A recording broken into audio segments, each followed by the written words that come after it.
बिस्मिल्लाहिर्रहमानिर्रहीम।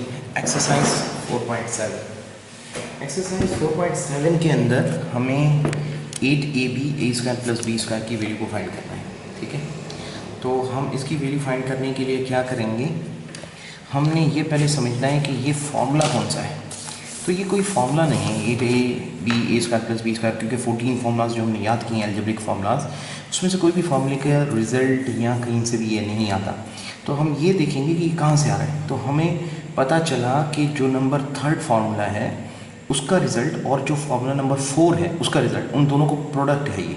यानी मसलन कैसे कि ये 8ab² + b² जो है वो प्रोडक्ट है 4ab का और multiply by 2 multiply by a² + b² का। ये देखें, ये 4th फार्मूला और ये 3rd फार्मूले का जो रिज़ल्ट है, रिजल्टेंट जो आंसर आता है, उन दोनों को मल्टीप्लाई करने से ही आता है 8ab² + b²।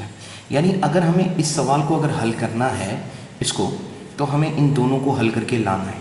ये दोनों कैसे हल होंगे, तो ये तो फार्मूला नंबर 3 है, यानी a + b² + a - b² = 2 multiply by a² + b²।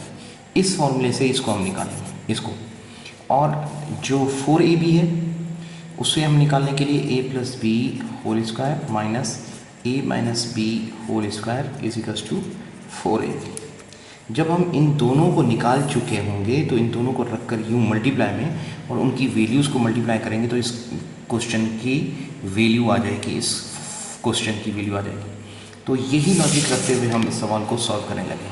ठीक है, तो सबसे पहले तो हमें इस सवाल को सॉल्व करने के लिए हम जानते हैं कि वी नो दैट हम जानते हैं कि हमें पता है कि क्या पता भाई कि 8ab² + b² = 4ab × 2 multiply by a² + b²। ठीक है, लेकिन हमें पहले तो ये निकालना है 2a² + b², ये 3rd फार्मूला। तो हम यहाँ लगाएंगे सिंस। अब ये जो फार्मूला निकलेगा वो हमें निकालना पड़ेगा कि हम लिखेंगे a + b² + a - b² = 2 multiply by a² + b²। ठीक है, अब हम इसकी जगह पर जो हमें वैल्यू क्वेश्चन में गिवन है, ये वाली वैल्यूज़, ये और ये हम फॉर्मूले में पुट करवा देंगे। अब देखें a + b की वैल्यू क्या है, -5² और प्लस a - b की वैल्यू क्या है 5 और इसका स्क्वायर, और ये हो जाएगा 2a² + b²। अब देखिए -5 का स्क्वायर कितना होता है 25 + 25 = 2a² + b²। ठीक है, अब जिसका आंसर आ जाए, क्योंकि 25 और 25 50 हो गया, आंसर आ गया, तो हमें जिसका आंसर चाहिए होता है उसको हमने हमेशा इस तरफ रख लेते हैं आखिर में। तो a² + b² का आंसर आ गया कितना 50, उसको हम इस तरफ रख लेंगे और उसको बॉक्स कर देंगे। ठीक है, अब हम लिखेंगे नाउ का मतलब है अब हम क्या करने लगे, हम ये जो दूसरा फार्मूला है इसको फाइंड करेंगे। और दूसरा फार्मूला 4ab को फाइंड करने के लिए हम जानते हैं कि फार्मूला नंबर 4 लगेगा और वो है a + b² - a - b² = 4ab। ठीक है, अब हम ये वैल्यूज़ a + b और a - b की वैल्यूज़ जो सवाल में गिवन है ये वाली, ये दोनों इसमें पुट करवाएंगे ताकि इसके मुताबिक ये वैल्यूज़ के मुताबिक इसका रिजल्ट आ जाए 4ab का।